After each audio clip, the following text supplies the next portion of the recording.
do you foresee Amazing Race to ever be shown in high definition in the future? Absolutely. I mean, there's no reason why we shouldn't do it, but right now the equipment is a little cumbersome for us right now because the battery packs on these cameras are very, very heavy.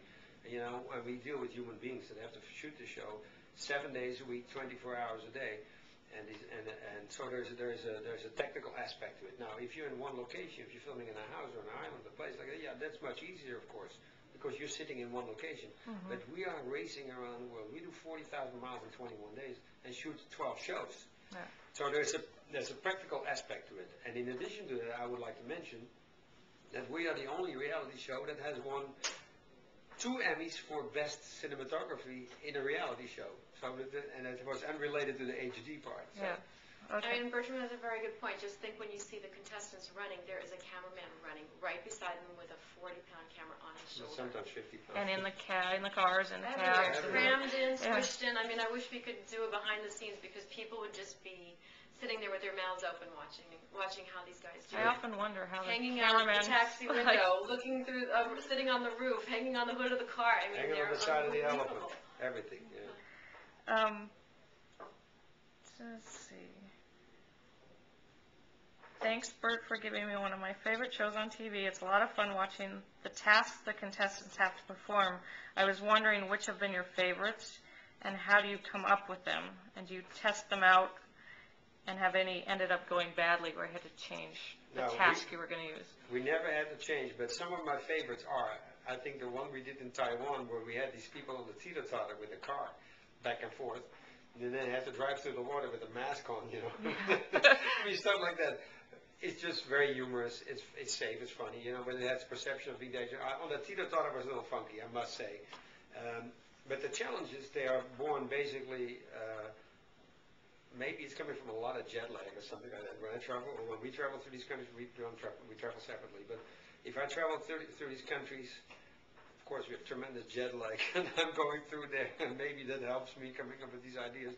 That all the challenge, we are very, very possessive of the challenge that we create. We don't allow anybody to go near this stuff, you know. And so we create the challenges. And The two of you.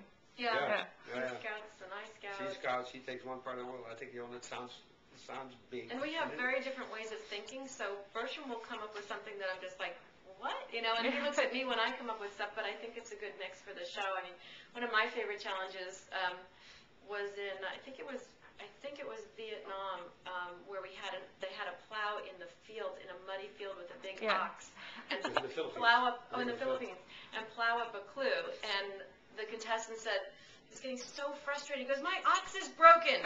Yeah, that was really fun. Stuff like that, where you just, you know, and they're chasing ducks through fields, and I'm always surprised. We have these ideas.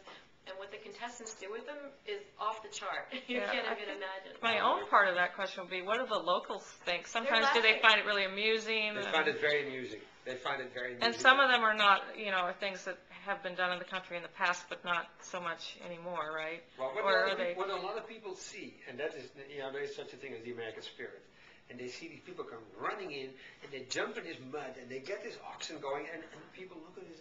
So it almost shifts their whole way of looking at things. They say, "Oh my God, this is fun. This is great." And these people are really doing that, you know. They do what we do. They really do. I mean, for example, what we like to show is the local doing this task, the farmer really plowing the field, very simply getting on and just going. And then you see our contestants so stuck in the mud and frustrated, like screaming at the ox or at the plow, and then the local on the side is just laughing hysterically because they can't even believe that we can't do it, you know.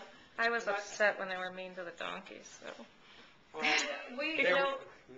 you know, I mean, it is a reflection. But here's the thing: when you do a reality show, it's also a reflection on the people that are actually the contestants, how they behave, et cetera, et cetera. I was done with that team after they were mean to the donkey. Yeah, a lot of people were because you know you have to respect every creature on Earth, and donkeys have feelings and emotions, and donkeys have great feelings, and you know, and that's why the donkeys didn't want to cooperate. I know. I was like, if you were nice to your donkey, someone's screaming at you, and you're going to want to do something. It's not very motivational. The donkey has his own dignity, and he said, "You scream at me, then we're done with this program." So actually, the donkey won. Exactly. Yeah, I was proud of the donkey. I was very proud of the donkey. What does Phil do when he's waiting around for the teams at the pit stops? Phil is usually shooting his some of his stand-ups that, you know, where he talks about other things in the show. He's getting calls saying the teams are 10 minutes away, 5 minutes away, stand on the mat, don't stand on, oh, they're not really there. He's really waiting for them. But before that, he's on the road shooting his detour location or roadblock location, himself racing to the pit stop. So he's not standing there, you know. No, you know, I mean, there's he's work. busy all day. There's work Yeah. for him to be done, but he also likes to be in the gym. Okay, and then some people are thinking that you might need to switch up the show a little more. Let's see. One person wants to know if you'd ever consider putting people who don't know each other, like an ultra-conservative with a liberal person, or tree hugger with a No, I don't. smoker. We don't believe in it. I think we feel very strongly about it. These always have to be two people that know each other very well. Right. Because my show or our show and the show needs to be up and running immediately. Now, if two people don't know each other, they feel each other out. It may take 2-3 episodes before they actually are willing to have a real relationship, and that is just not working for us. Yeah. And then there was a follow-up question to that one, where the person said, it seems like you have the same types of couples every season, with the bickering couple who doesn't know whether they should be together, the two blondes. Yeah. Well, there are only so many types of people in this world, and we've pretty much covered every category. The other thing that we find out is when we cast somebody, they may look like the happiest couple sitting there, and when we're doing the casting, we're talking, oh, they're fabulous. They get on the road and they're screaming at each other. So we're sometimes very shocked at who they become or who they secretly are. And some, you know, to get on the show, they show us different personality. So they send in a video, you watch all the videos, Well, and then you bring in, or you go to where they are. Well, we have a casting agent, Yeah. Lynn Spillman, who also does Survivor. She's phenomenal.